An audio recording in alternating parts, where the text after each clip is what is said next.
Ok, mi nombre es Adolfo Romero. Hoy es septiembre 1, 2021, y estoy con el programa del Samuel Proctor Oral History Program y también con el grupo de Latina Women's League aquí en Gainesville, Florida. Y ahora tenemos el honor de estar aquí con la señorita. ¿Podría decir su nombre? Shirley Vela, Shirley Sure. Vela, Pucallpa, sí, les saluda desde Pucallpa, Perú. Muchas gracias por la invitación, de verdad, muchas gracias. Es todo un honor estar con ustedes acá y que conozcan, ¿no? Como mencionaste, de nuestra cultura, de nosotros.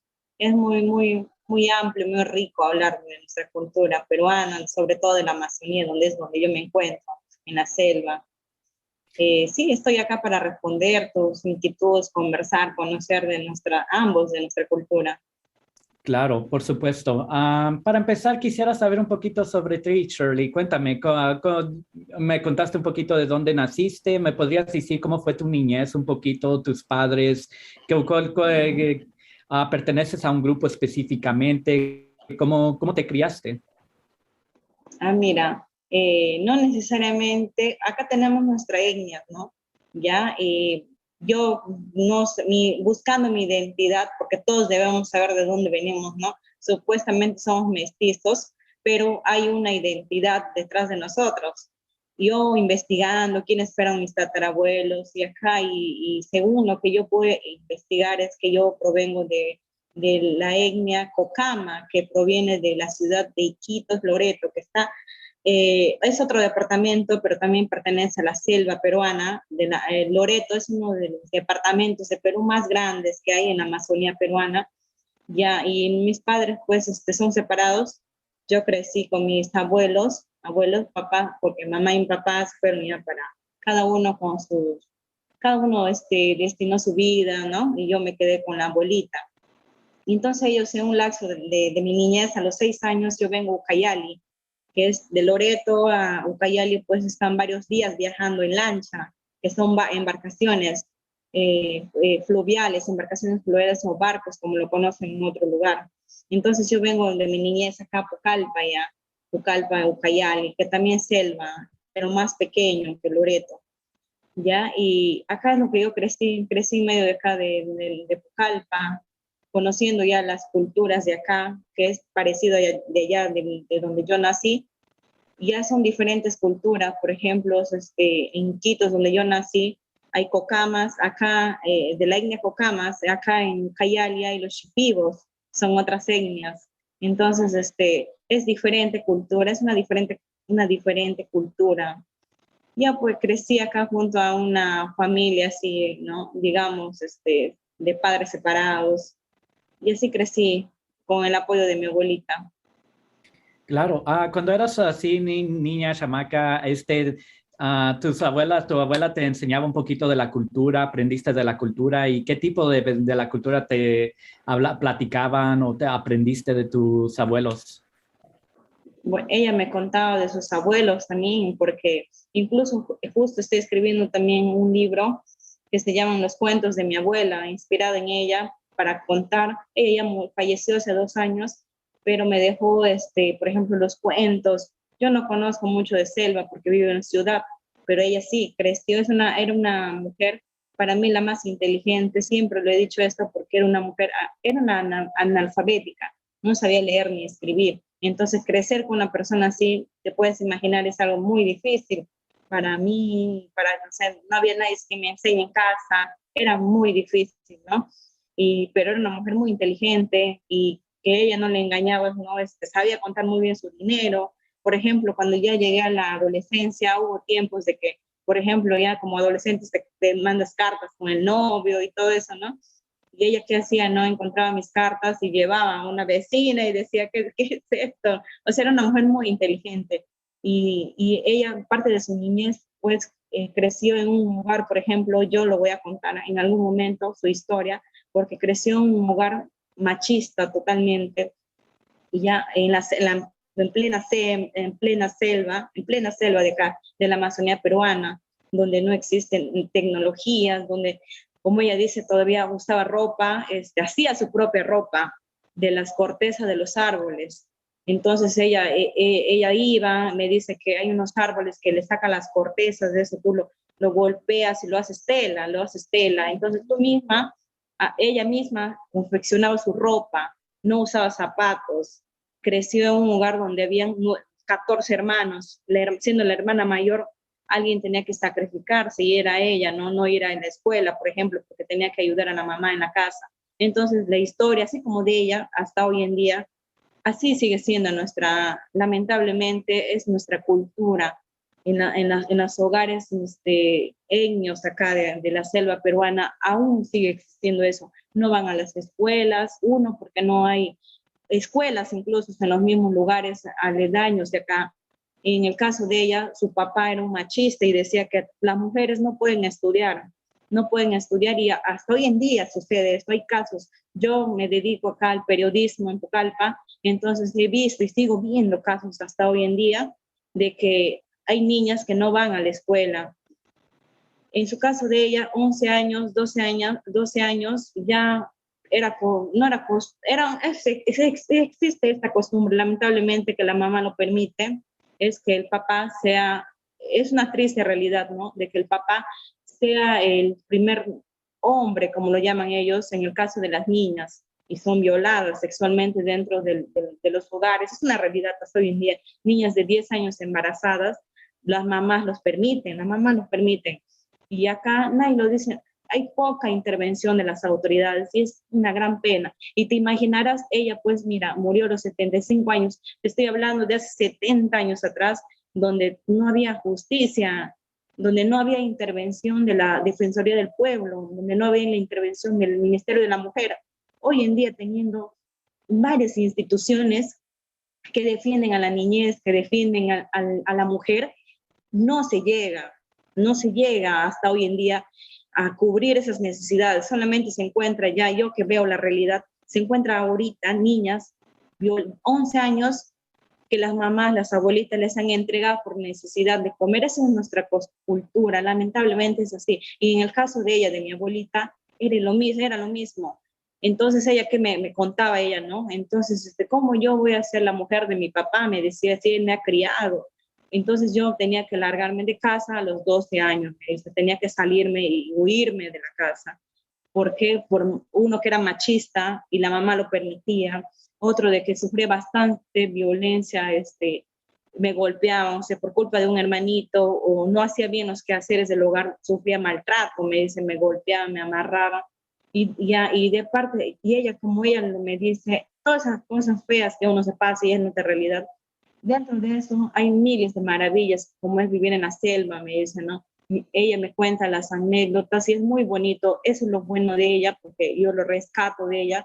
Por ejemplo, todas las cosas, las vivencias que ella ha visto, por ejemplo, acá, las vivencias reales, no son cuentos, ella me dice, son cosas reales. Por ejemplo, acá no sé si has escuchado los tunchis en nuestra cultura. El tunche es un fantasma de acá, ¿no? Que nosotros mucho lo mencionamos en nuestros libros, en nuestros cuentos. Son cuentos amazónicos, pero reales, o sea, qué ha pasado ella con su propia experiencia. Entonces, todas esas cositas yo he recopilado, lo que ella me contaba, porque como yo crecía con ella y dormía con ella hasta grande, y nuestra costumbre era con ella dormir en la cama y ella me contaba en las noches los cuentos. No había celulares, nunca tenía televisor con ella, porque no, era una mujer que me ha criado como me ha criado ella, me crió preparando vegetales son remedios, por ejemplo, las cortezas de los árboles, ¿ya? Así, por eso te digo, es una mujer tan maravillosa, era una mujer que preparaba sus remedios naturales de los árboles, las cortezas que conocían un sinfín de cosas. Ha salvado a personas que tenían cánceres acá. Entonces, por eso yo, los que me preguntan de ella, digo, no puedo yo dejar sin que ella no la conocen, pero yo lo puedo contar su historia a través de un libro porque se lo merece. Ha sido tan grandiosa que no puede morir, porque si yo siento que no hago nada al respecto, es como si muriera mi costumbre, mi identidad, ¿me entiendes? es como si muriera, y de ella también su identidad, porque ella, lo que ella me ha pasado a mí es el conocimiento de sus abuelos. Ya antes no había medicina, por ejemplo, antes no había medicina y se sanaban con las cortezas, con las plantas medicinales que tenemos aquí en nuestra selva, en nuestra Amazonía. Entonces, no puede morir lo que ella me ha enseñado a mí, ¿no? Yo tengo que hacer conocer al mundo eso. Y gracias por preguntarme. Ya me extendí. No, no, está bien, para eso estamos aquí, es una conversación y claro, es bonito recordar, mi pésame para tu abuelita. Claro, Gracias. es algo muy importante, especialmente como dices, si te criaste con ella, tuviste, no muchos tenemos esa oportunidad de capturar las experiencias de los abuelos y que nos enseñen las culturas, las tradiciones un poquito. Y por eso me interesa mucho saber un poquito sobre ti, qué es lo que sabes de la cultura antes cuando eras chamaca y cómo ese conocimiento te guió para lo que estás haciendo hoy en estos días. Y en eso Ajá. eso me mueve a la siguiente pregunta, que ¿cómo empezaste a hacer el periodismo? ¿De dónde vino esa idea que quisiste hacer esa carrera? ¿Cómo empezaste con eso? Yo estoy en la adolescencia, sí, estaba en la secundaria, también decía mis sueños, que hasta ahora no lo puedo cumplir, o en parte lo he hecho ya, es convertirme en una escritora. Siempre dije, yo quiero ser escritora cuando sea grande, ¿ya?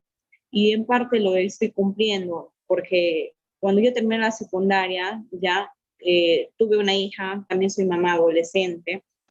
Entonces, ¿qué hacía? No había acá en Pucallpa, donde yo vivo, no había universidades que te enseñan periodismo ni ciencias de la comunicación. Lo que hice es estudiar, por ejemplo, un año locución y comunicación, capacitarme en lo que es todo audiovisual, todo lo que es periodismo, llevar cursos. Entonces yo me metí y hace más de 10 años que ya ejerzo, practico el periodismo, hago prensa escrita. Entonces, la primera vez, por ejemplo, te cuento en mi forma personal, escribir, siempre fue mi sueño escribir, te dije, y escribir en los diarios, pues para mí ha sido un gran paso andar en la vida profesional y en la vida personal.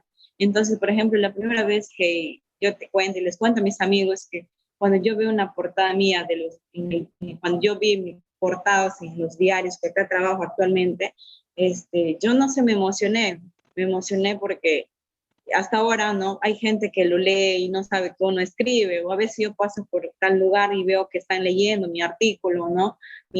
Las notas periodísticas que yo hago, o comentarios en las redes sociales hoy en día, positivo o negativo. Entonces, para mí me llena, es algo que me gusta, que me nace, y a lo que ya, y es así como empecé la vida en prensa acá en Pucallpa.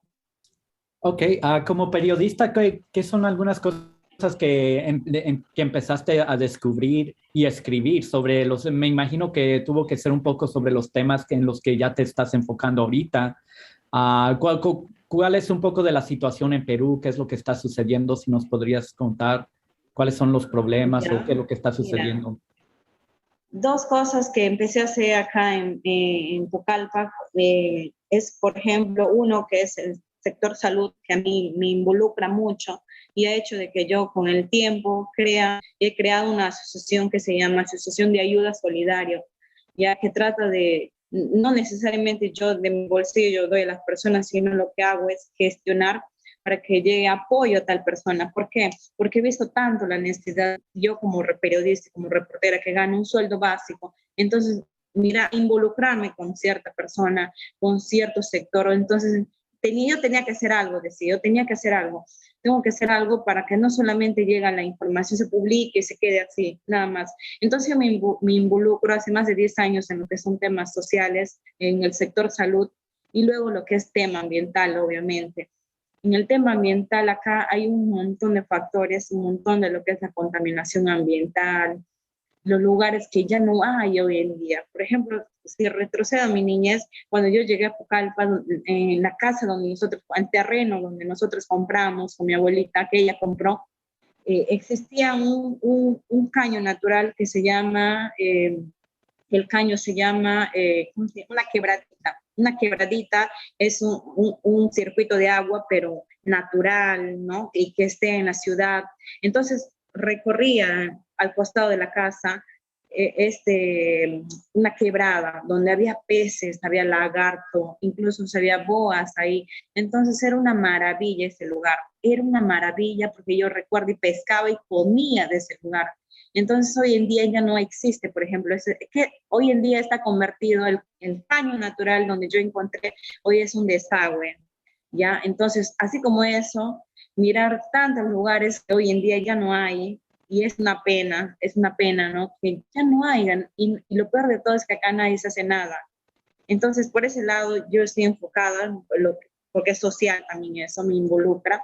Entonces, son los temas que yo más toco acá, más que política, que es poco lo que hago, y ya, más que tema policial es también poco lo que hago. Lo que hago es eso, temas sociales, lo que es relación a salud y lo que es ambiental. Esas son las dos líneas que a mí me gusta, me involucro, mejor dicho, me involucro. ¿Nos podrías mencionar algunos de los casos que está sucediendo ahorita, así sobre la salud? ¿Cuáles son problemas que tienen en esas áreas rurales? ¿Cuáles son los problemas que te enfocas? ¿Qué es lo que estamos ahorita? ¿Qué es lo que está sucediendo en estos momentos? Lo generalizado siempre, yo creo que en varias partes del mundo, creo que es el tema del personal, la infraestructura sobre todo, la falta, cómo vivimos, cómo va creciendo la ciudad donde yo vivo, crece rápidamente en el tema el desarrollo urbano acá ha crecido enormemente, hay incluso fábricas, cómo viene creciendo el casco urbano acá, ya están construyendo pistas, están construyendo centros comerciales, no había antes esto. Sin embargo, dejamos a un costado el tema de salud.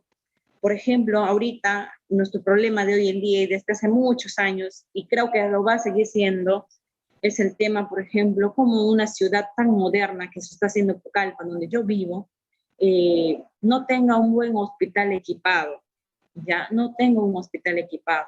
Las personas se mueren. De acá, yo vivo en Pucallpa, de acá a la ciudad de Lima, que se encuentra en un día en carro, y en avión hay que ir, está una hora, pero tener la parte logística, una persona que viene de una comunidad nativa, acá Pucallpa, tiene que venir, por ejemplo, navegando en un bote, enfermo, 8 horas, 9 horas en bote, llegan acá a la ciudad de Pucallpa, ¿y qué pasa? De que no hay los equipos necesarios en un hospital tan moderno, en una ciudad moderna como la que tenemos, no tenga un hospital, una tomografía.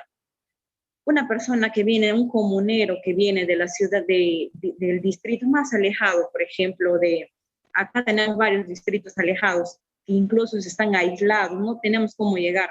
Entonces ellos vienen acá, no tienen ni para comer, y la realidad es esta. Esa es nuestra cultura de las comunidades nativas, tienen 8, 10 hijos, ellos no se van a un servicio social, ellos, ¿ya? ¿Y qué pasa? Ellos vienen, ¿de dónde van a sacarse? No tienen ni para comer. ¿Y de dónde crees que van a sacarse ellos una tomografía que está acá alrededor? En Perú está, acá en Pucallpa, donde está alrededor de 700 soles. ¿De dónde va a sacar este comunero 700 soles para pagar una tomografía? ¿Qué pasa? Esperamos un mes, el señor está ahí, no hay camas. Una mujer que va a luz acá en Pucallpa tiene que compartir incluso, y hay videos y evidencias de sobra, de que han tenido que compartir cama. Esto es inaudito. Como tú, una mujer que estás dando a luz, vas a compartir cama con otra paciente. No hay personal, no hay anestesiólogo.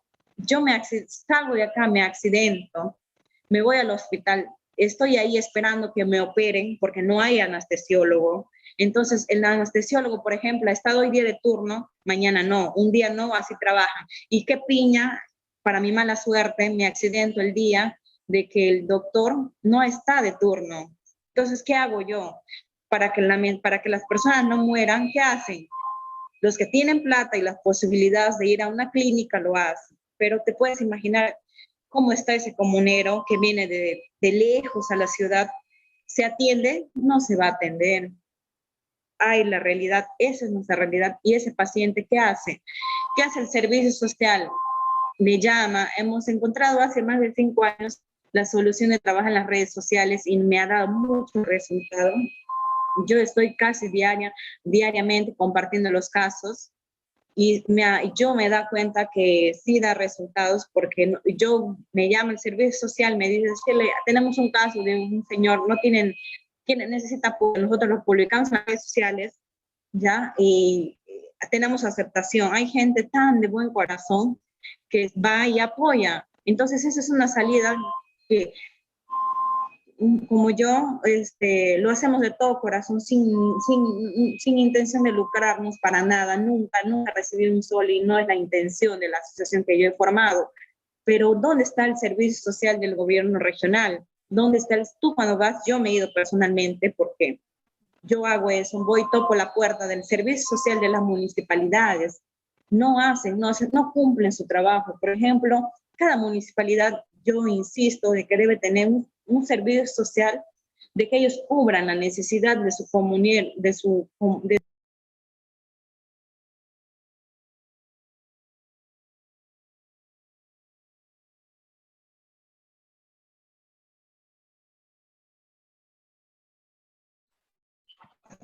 ya, se fue.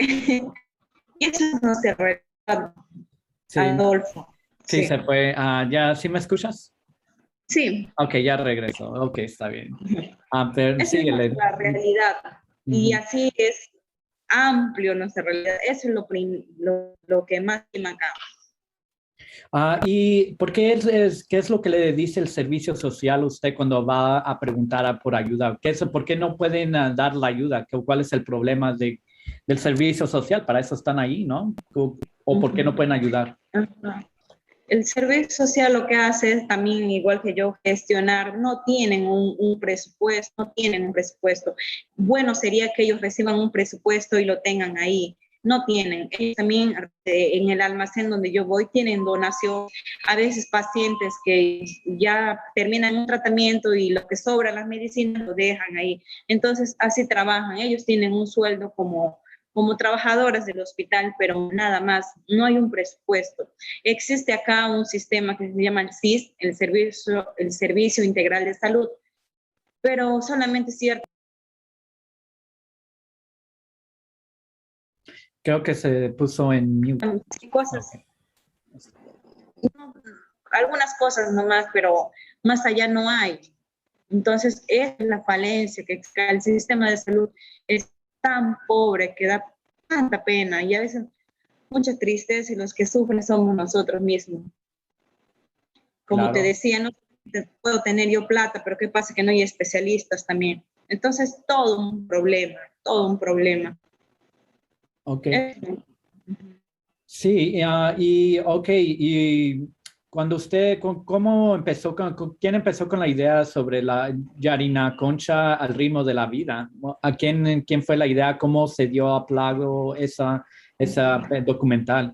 ¿Quién fue de la idea? Ya, sí, es mía, porque te cuento, eso tiene una anécdota también, porque como yo te decía, me gusta hasta ahora capacitarme en lo que es todo lo que es comunicación. Entonces, la Escuela de Cine Amazónico acá, viene a talleres cada cierto, ahora por la pandemia se suspendió, pero cada 2, 3 meses siempre dan talleres. Y entonces yo me metí al taller de documentales porque me interesa, siempre me gusta hacer, siempre era mi idea hacer cortometrajes, tengo escritos ahí, solamente falta logística también, todo eso. Yo estoy en el taller ahí de cine, entonces nos dicen para concursar, plasmar nuestras ideas, porque el Ministerio de Cultura, creo acá, el Ministerio de Cultura financiaba a 3 cortometrajes, ¿ya? Entonces yo concursé, hubo 25 proyectos, recuerdo muy bien, entonces dentro de los 25 proyectos, 3 salieron seleccionados, entre ellos Yarinacocha. Al comienzo Yarinacocha no se titulaba Yarinacocha, se titulaba La Restinga. ¿Por qué? La Restinga es un lugar turístico acá en Pucallpa, que se encuentra por Yarinacocha, la laguna. La Restinga, como sabes, son zonas inundables, ¿ya? Si tú buscas en Google, te sale zonas inundables, zonas que inundan. Entonces acá, eso se llaman restingas. Pero acá en Pucallpa, la Restinga es un lugar donde la gente se concentra, por ejemplo, en las fiestas patronales de San Juan, que es nuestra fiesta regionalista que hay en Cayali, y en toda la Amazonía peruana en realidad. Entonces, cuando yo ya tenía la idea, así no era con la escuela, sino yo quería hacer mi documental, y el corto tenía otra idea, y al final grabamos diferente. ¿Cuál es la idea? Y algún día lo voy a volver a hacer, mi segunda parte quizás. La idea era, por ejemplo, la restinga, ya la restinga se llamaba. ¿Qué consistía? En que mi personaje principal es real, existe, se llama Francisco. Entonces, mi personaje principal era Francisco.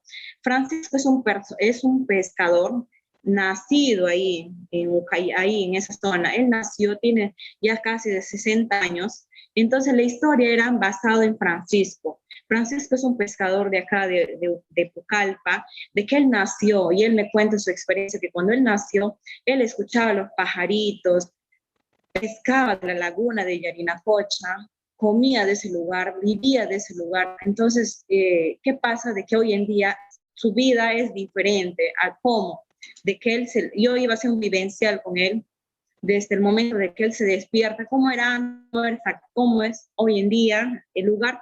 El lugar está lleno de contaminación. La laguna de Yarinacocha está totalmente contaminado, están llenos de botes, ya no hay esta flora y esta fauna que había antes.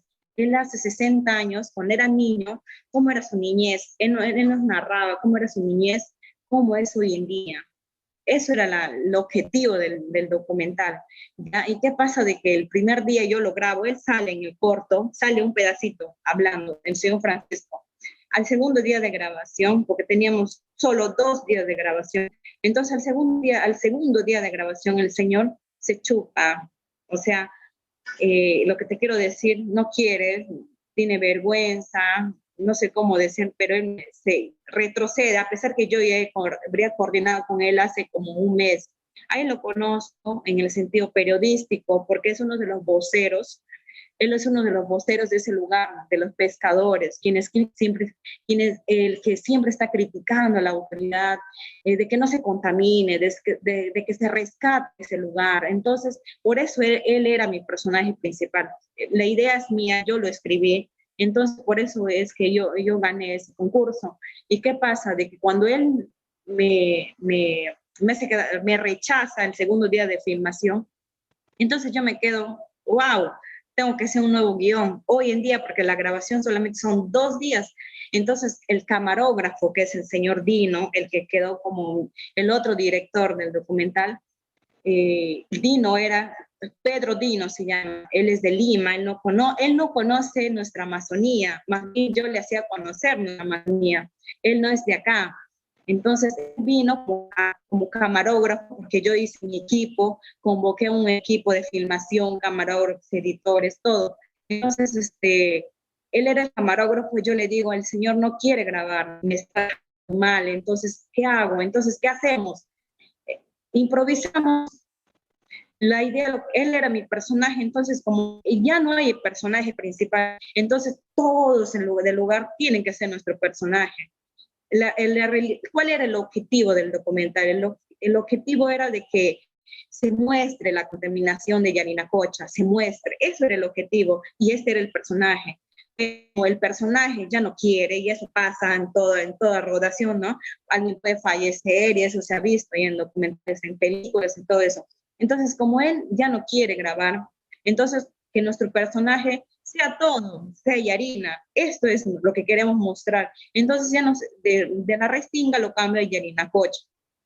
Yarinacocha al ritmo de la vida. ¿Por qué? Porque se está llevando a nuestro ritmo, pero mal, ¿no? Mal, porque contaminamos nuestra laguna, ese es un espejo, es nuestra identidad de Pucallpa, y nosotros no sabemos valorar, no sabemos, nadie hace nada. No hay ONGs, no hay interés de parte de la municipalidad, no hay interés de parte del gobierno regional. Sacan proyectos, por ejemplo, de recuperar la laguna, dicen, pero solamente hacen es recorrer basurita, o sea, no hay un proyecto. Yo no soy ingeniera ambiental, ya, pero soy una ciudadana que muy corriente, como cualquier persona se puede dar cuenta. Entonces yo dije, esto era el objetivo, ¿no? Entonces se convirtieron, como te vuelvo a repetir, todos se convirtieron en mí, en el personaje principal. Entonces, como yo ya habría recorrido ese lugar y me conozco muy bien, entonces yo le dije a Dino, ¿sabes qué? Vamos a grabar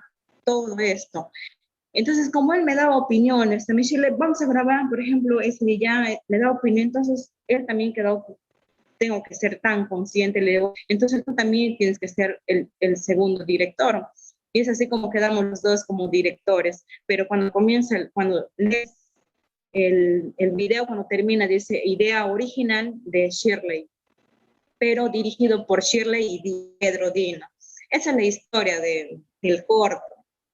Sí, me gusta mucho de que tenga representación, como mujer tiene representación de hacer la guía, de ser el guión, de tener el guión y de ser la producción. Eso, para usted, ¿qué significa eso? ¿Y qué es lo que significa para usted escribir esta pieza en ese aspecto?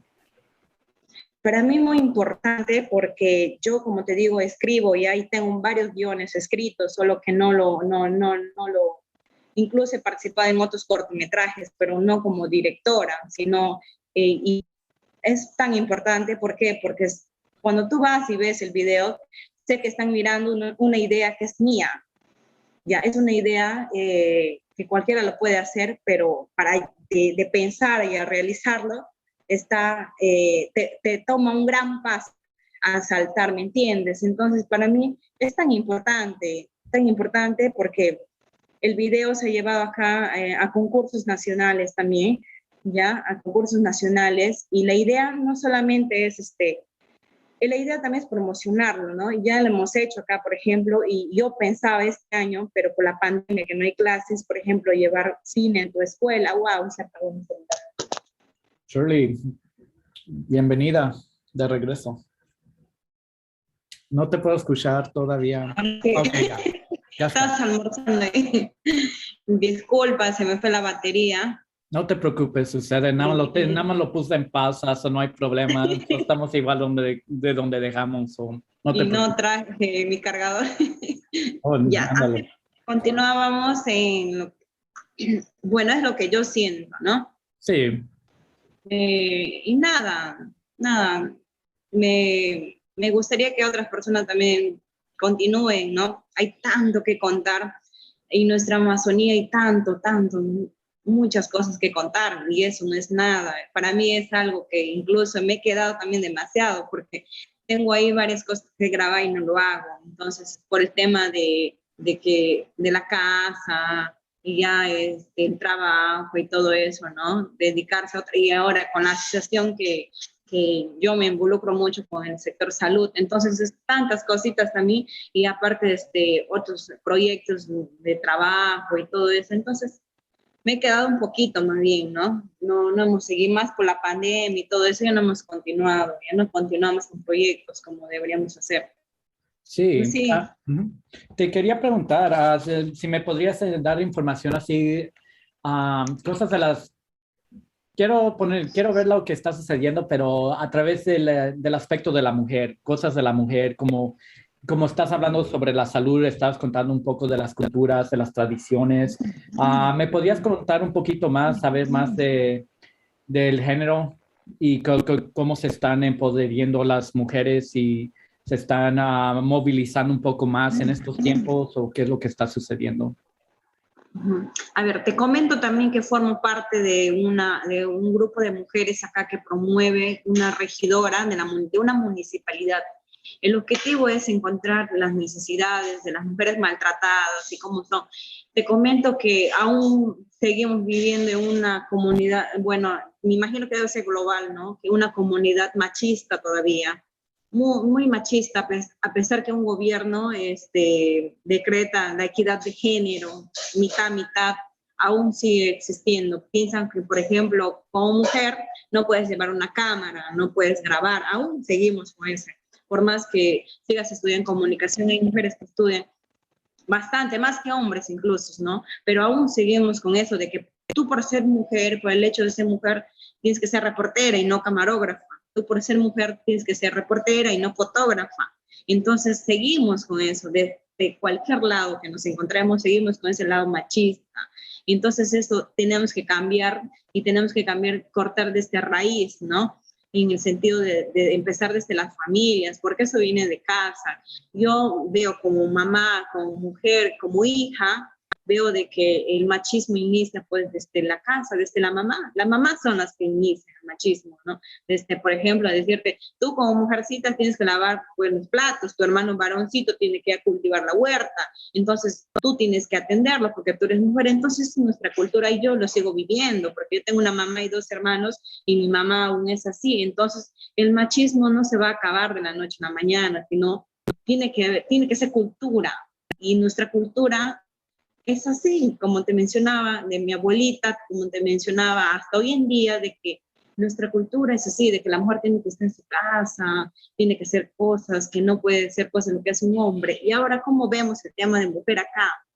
Ahora, por ejemplo, en cuanto a salud, te imaginarás, como ya te conté, es amplio el tema, el problema de salud, así es el problema de atención a la mujer acá en Talpa, ¿ya? Por ejemplo, un ejemplo que se sufre acá, y me imagino que se debe sufrir en todas partes del mundo, ¿no? Es la atención a una mujer que sufre maltrato. Nuestra realidad de acá, una mujer que hoy día sufre maltrato, yo puedo sufrir maltrato por parte de mi pareja o por parte de un compañero, por quien sea, yo me voy a denunciar. Estamos ya en octubre, ¿no? Ya estamos 1 de octubre, entonces tú te vas ahorita, yo lo confirmaba como periodista y como persona, de que me van a atender, un psicólogo me va a atender de acá en abril del año pasado, del año que viene, perdón, de acá para el año. Entonces, un psicólogo me tiene que atender a mí de acá a 6 meses, incluso, y es nuestra realidad, no te estoy mintiendo, hay citas en el ministerio, en la fiscalía, de que hay citas de mujeres maltratadas y han venido a denunciar públicamente de que les han citado para enero 2022. Tu audiencia tiene que ser en enero del 2022. Imagínate, eso es un total, es un maltrato hacia una mujer. ¿Cómo te van a atender a ti en el 2022? ¿Dónde estamos? Vivimos en un mundo ya donde esas cosas no deberían pasar. Sí, como te comentaba, no hay anestesiólogo en el sector salud, es lo mismo que ocurre en las defensorías públicas, en el Ministerio de la Mujer, que en verdad es poco la involucración.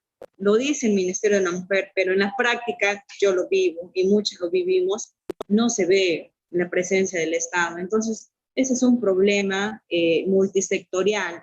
Desde el momento de que una mujer no tenga que compartir una cama en el hospital para dar luz, es un maltrato. Desde el momento de que los papás, como te contaba, en el caso de mi abuelita, no le mandan a la escuela, es un maltrato. Entonces, es tan globalizado, es tan generalizado, es un problema multisectorial, te digo, que es tan difícil que no va a ser fácil.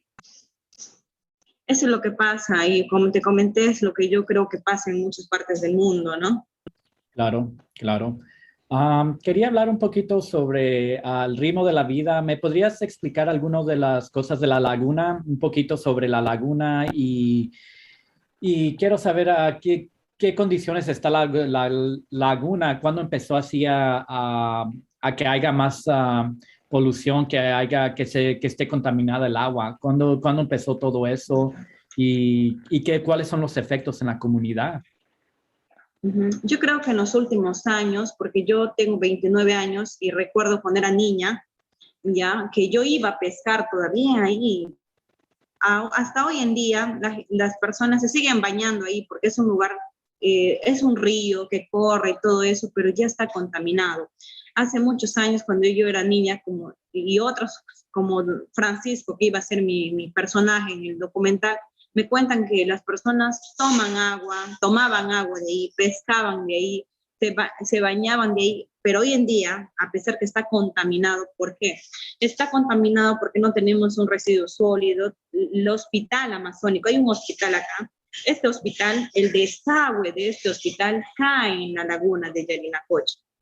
Hicieron un bulevar acá en Yarinacocha y les reubicaron en este sector a todas las balsas flotantes, a los restaurantes, a la mayoría de las personas que viven en el distrito de Yarinacocha, acá donde se encuentra Yarinacocha, obviamente por el nombre, pero no es por el nombre. Después, eso tiene otra historia. Entonces, todo el desagüe de la ciudad cae en acá. No tenemos un estudio donde podamos, como, hay un nombre de este proyecto, ya, todo cae a esta laguna.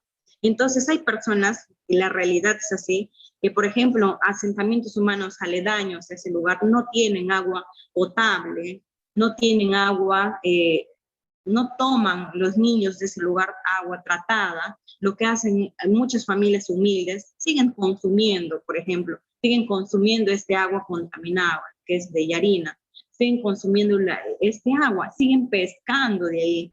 Entonces, ¿tú sabes cuántas personas se pueden morirse y se enferman? Los niños, por ejemplo, sufren anemia, desnutrición, parásitos. ¿Por qué? Porque consumen este agua. ¿Cómo tú te puedes imaginar tú qué tan grave es para nuestra salud, para nuestra sociedad, para nuestro medio ambiente, que estos niños, estas personas, estas familias que viven ahí alrededor de Yarina, consumiendo agua que cae del desagüe de un hospital, donde va todas las enfermedades, ya es un poco infeccioso. Ahora el desagüe de las personas, ahora las balsas flotantes, los restaurantes que se ubican en ese lugar y se puede ver en el video, ¿dónde crees que va el desagüe? Se va el agua. Y como ves en el video también se muestra una parte, es donde hay niños bañándose, y hasta hoy en día, yo me doy mi vueltita y los niños están bañándose, pero no saben que se están bañando en medio del petróleo, en medio de la caca, en medio de desechos de toda la suciedad que hay. Entonces, no hay un estudio, no hacen nada al respecto para tratar de al menos parar la contaminación. Ese es uno. Y después hay muchos problemas. Otro problema que hay es que no tenemos cultura nosotros mismos como personas, es en cuanto, por ejemplo, ¿cómo te puedo explicar? No tenemos cultura de la limpieza, seguimos arrojando, y tú pasas por ahí, es un lugar turístico donde nosotros deberíamos tener cultura, deberíamos amar, deberíamos cuidar este lugar. Pasas, pero contaminas, tomas tu gaseosa, comes cualquier cosita, ¿y qué haces? Arrojas tu desecho a la laguna. Entonces falta más cultura, más incentivación de parte de los sectores involucrados en este caso, que es acá, por ejemplo, hay una autoridad regional del agua que se llama ANA, hay, por ejemplo, varias direcciones del gobierno regional, la municipalidad de Yarinacocha, no hacen nada al respecto, más que, por ejemplo, hacer campañitas, como te mencionaba, de recojo de basura, que eso no, debería haber una ley, debería haber una ordenanza, pero no lo hacen. Hay poco desinterés. Entonces, si te puedes imaginar, hay un desinterés enorme por parte de las autoridades. Imagínate tú como ciudadano que no tienes cultura, que sigues siendo machista aún. Entonces, te puedes imaginar cómo es. O sea, te llega, pasas por ahí, arrojas tu basura, no hay sanción. No hay sanción, no existe sanción para esa persona, ¿ya? Entonces, tú no vas a solucionar nada yendo a juntar la basurita. Acá hay una asociación que se llama Selva, ¿cómo se llama? Hay una asociación acá de jóvenes voluntariados también que se han hecho asociación y hacen limpieza del alrededor de la laguna con la intención de recuperar. Pero es muy bueno, yo lo aplaudo, yo con ellos incluso me he unido, ya, pero más allá tiene que haber una solución, no solamente es ir y solucionar el problema, sino hacer antes de, ¿no? Prevenir. Debemos hacer más acciones de prevención y no lo hacen. Como te digo, yo no soy ambientalista, no soy ingeniera, pero sí una ciudadana común y corriente, que es nuestra problema, nuestra realidad y nadie se hace, ¿no? A mí me duele ir por allá, por ejemplo, y ver a alguien que vote cuando hay un trabajo detrás de estos jóvenes, como te mencionaba, de que van y recogen la basura con la intención de limpiar el lugar, todo eso, y vas tú conchudo y botas pues tu basura. Entonces falta más concientización de parte de la población misma. Sí, es lo que te iba a decir, con la población así de la ciudad, la gente también sí les importa los casos que están pasando en la Amazónica o están muy separados donde la verdad no ponen tanta atención o hacen o como que ignoran los problemas, la gente que vive en la ciudad. Ujú. La verdad que sí, por ejemplo, a veces se enfocan acá, se enfocan en un, por ejemplo, de que los mismos comuneros de las comunidades nativas generan, por ejemplo, contaminación ambiental. Sí, ellos queman nuestros bosques, ellos depredan árboles, sí, lo hacen, pero es una miniatura a comparación de las grandes fábricas. Entonces, nadie hace eso. ¿Por qué? ¿Por qué nadie va y no sanciona acá, por ejemplo, hay una cervecería, hay empresas grandes que contaminan acá y qué hacen por tratar de pagar, mejor dicho, por el suelo que ellos utilizan. No hacen nada, no hay acción. Otro problema que mencioné ahí dentro del corto que se puede ver es la disecación de los animales. Antes decían que ahí, por ejemplo, tú te ibas, yo me iba también, escuchaba los pajaritos, veía a los monitos, veía a los pajaritos, todavía había, hoy en día no hay ruidos de motocarros, hay ruidos de los motores de las embarcaciones que están ahí, entonces no existe, pero ¿qué encuentras tú? Y en el video lo muestro, es que hay la disecación de animales. ¿Por qué la municipalidad no genera una ordenanza municipal donde se sanciona a estos comerciantes? Eso es maldad. ¿Cómo tú puedes ver algo? ¿Cómo tú puedes, yo critico esto, cómo tú puedes ver arte a un animal disecado? ¿Cómo tú puedes hacer eso? Eso es maldad.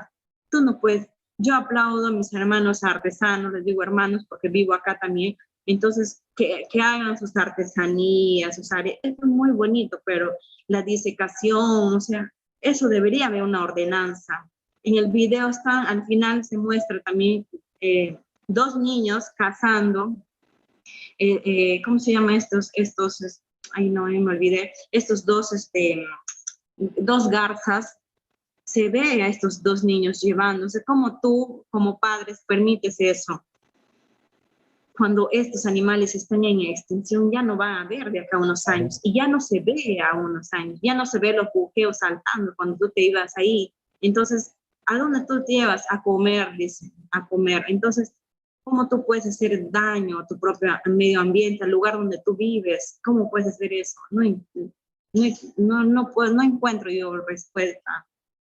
Y el gobierno no hace nada por el momento o tiene otro, bueno, el gobierno pues me imagino que siempre está ocupado en otras cosas y siempre a uno, a los que ve así como en las amazónicas o en así, a la gente nativa las dejan atrás.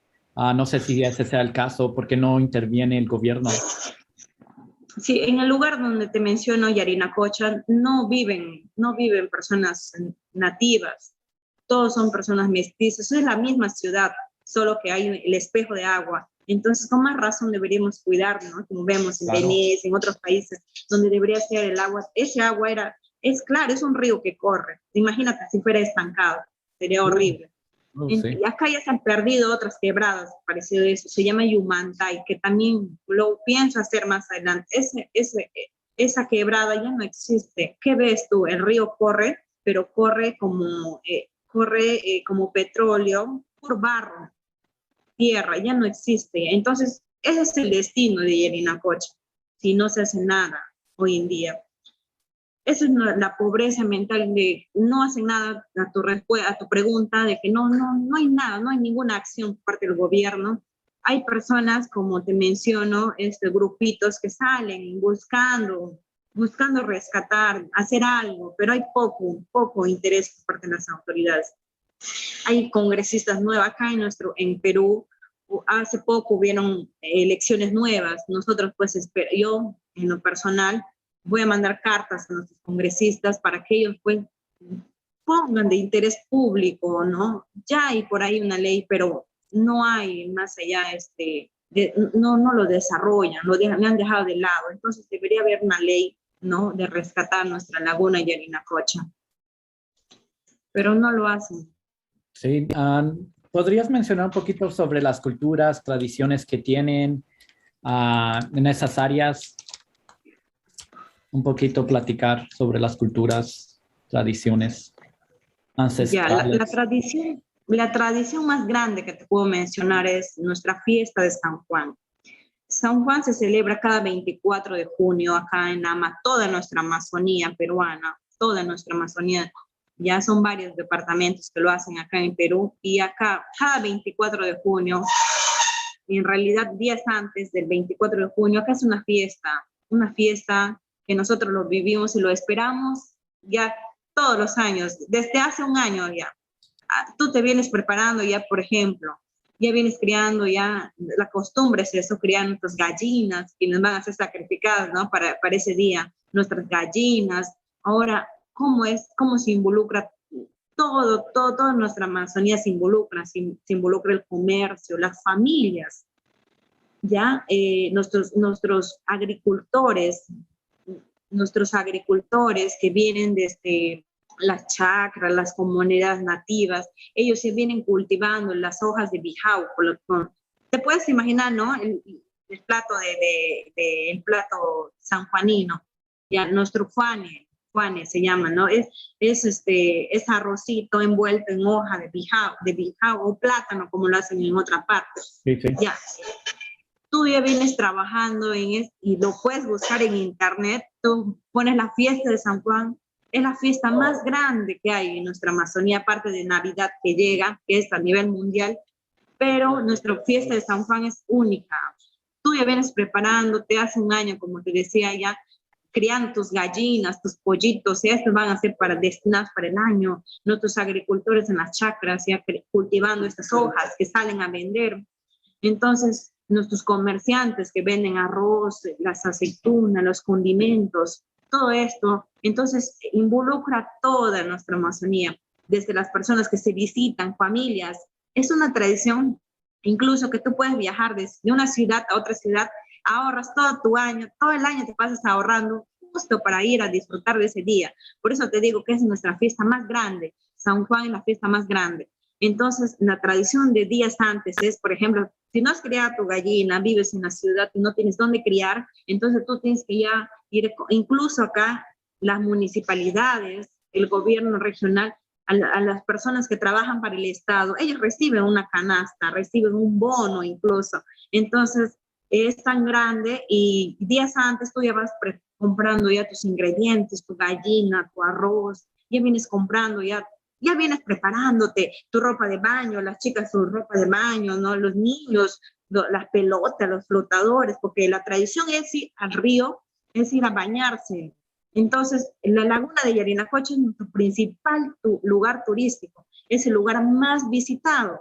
Entonces, por ese lado también en mi guión yo le escribí eso, de que es el lugar donde más las personas se concentran. Entonces, ¿cómo puede estar contaminado un lugar que es nuestra fuente principal? Te puedes imaginar. Entonces, ¿cómo nosotros podemos hacer daño a un lugar donde ese lugar nos da vida a nosotros, nos concentra? ¿Y qué pasa? Que después de la fiesta de San Juan, te puedes imaginar cómo termina un basural termina, las hojas, las botellas de plástico.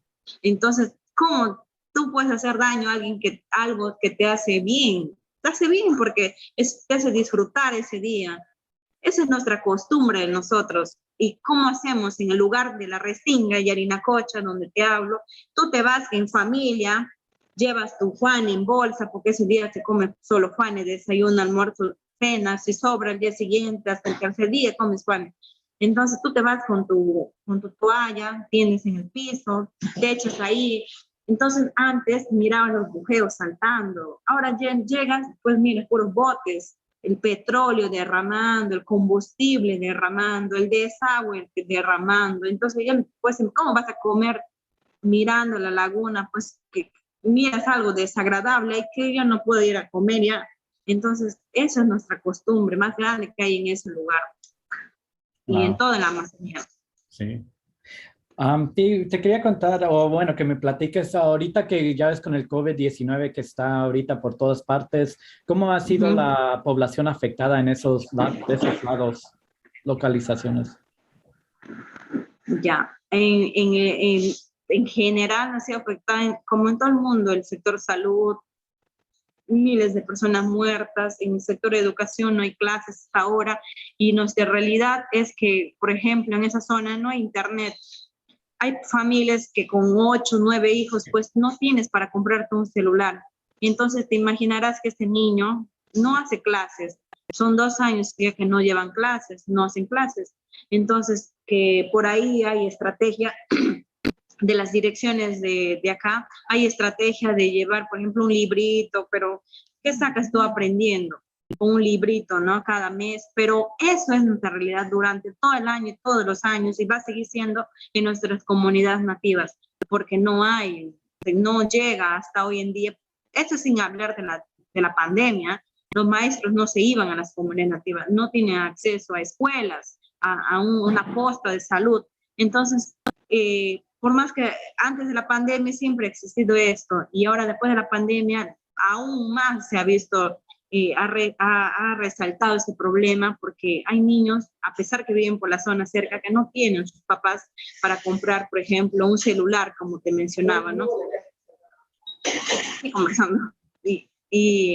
Y eso es nuestra realidad, ¿no? Y ahora el factor es eso, en general. Y ahora, como te mencionaba, y yo me pongo a pensar, como ya no hay que comer, entonces te imaginas si ese lugar fuera y no estaría contaminado, tendrías como pescar, entonces tendrías que comer.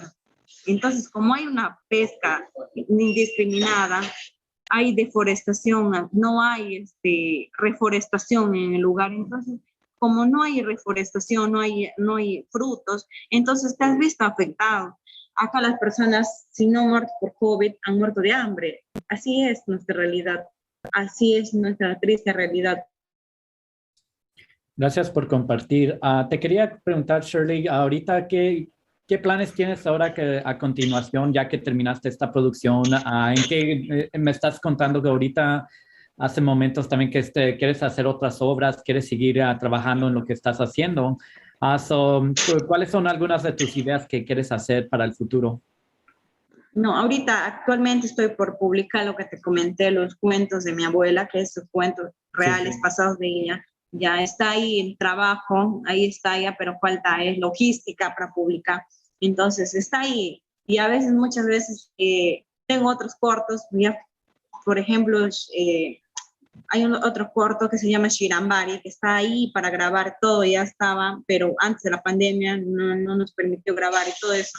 Ya trata de la ayahuasca de acá, un lugar que quería grabar también, pero hoy en día tengo que buscar otra locación. ¿Por qué? Porque se ha visto invadido por las personas ahí.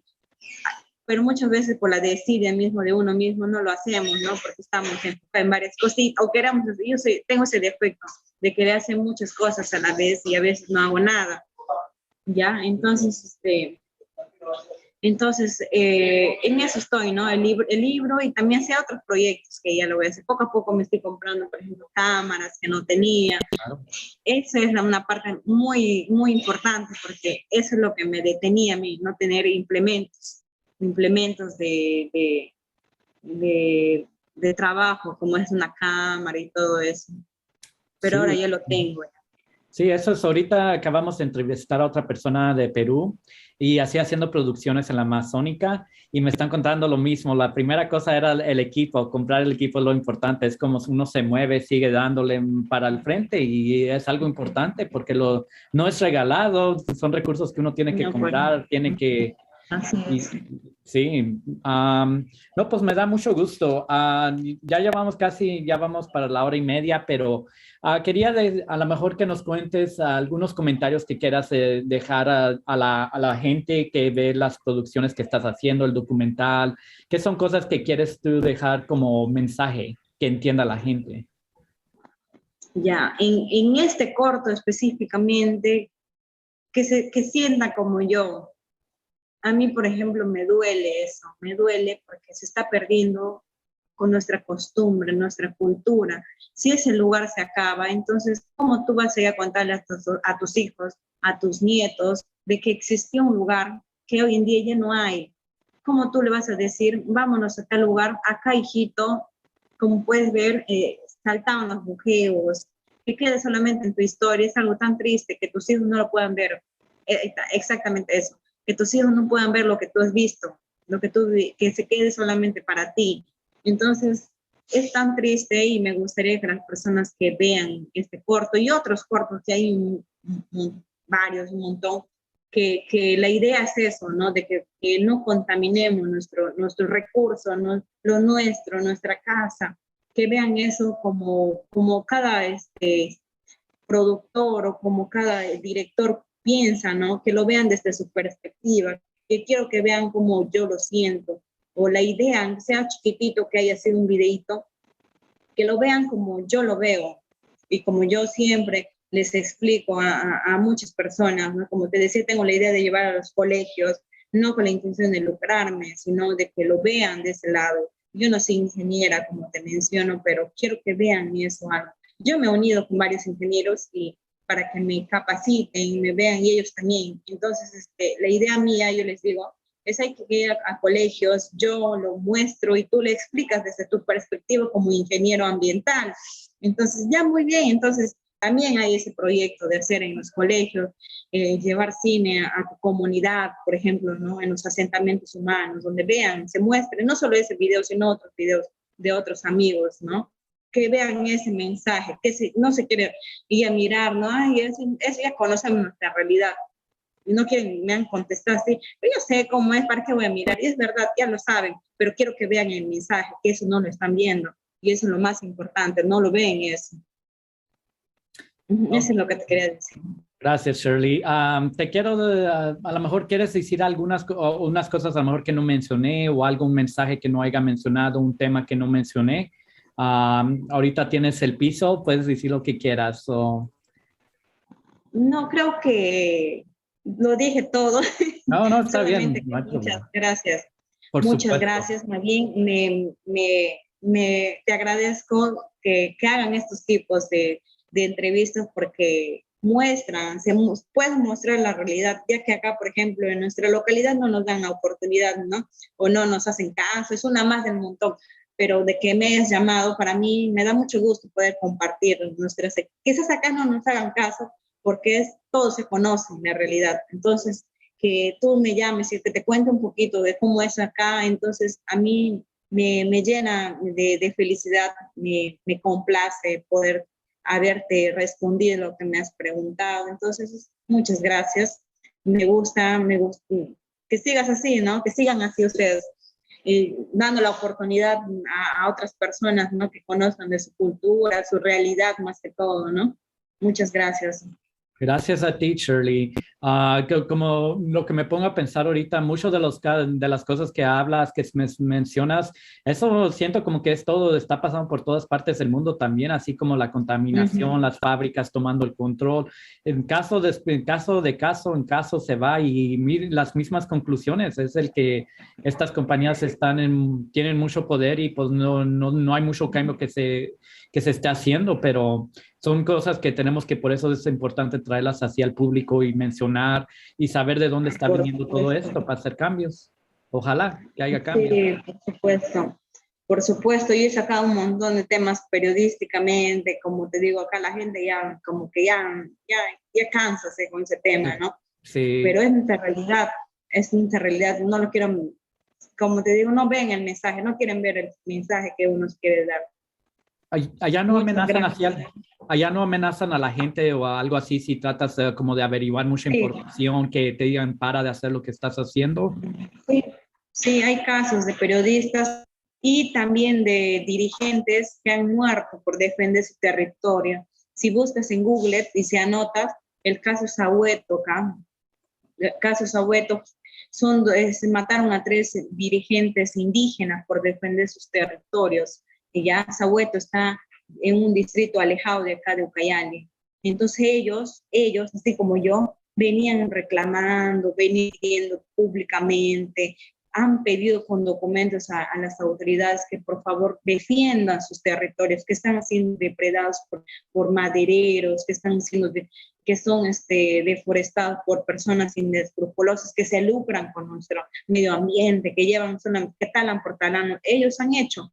Hay pruebas, ellos han hecho. ¿Y qué pasa? De que un día amanecieron muertos. Eso ya te estoy hablando de 5 años atrás. Entonces ese caso hasta ahorita sigue en investigación y todo eso. Son casos que duele. Entonces, así como eso, hay muchos otros casos. Acá hubo otro caso hace 3 años atrás, en un distrito acá también fueron masacrados, les han amarrado, les han golpeado, todo por el problema de tráfico de tierras que comprende el tema de la deforestación ambiental. Sí, hay muchos casos. Hay muchos casos.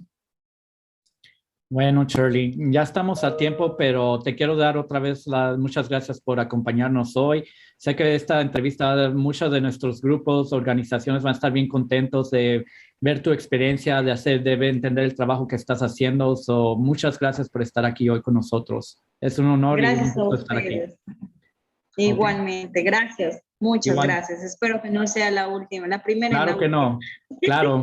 Sigue haciendo películas o documentales y ahí estamos, entonces, para Muchas platicar más, gracias. ¿ok? Sí, gracias. Bien. Igualmente. Voy a salir. Ok, adiós. Adiós.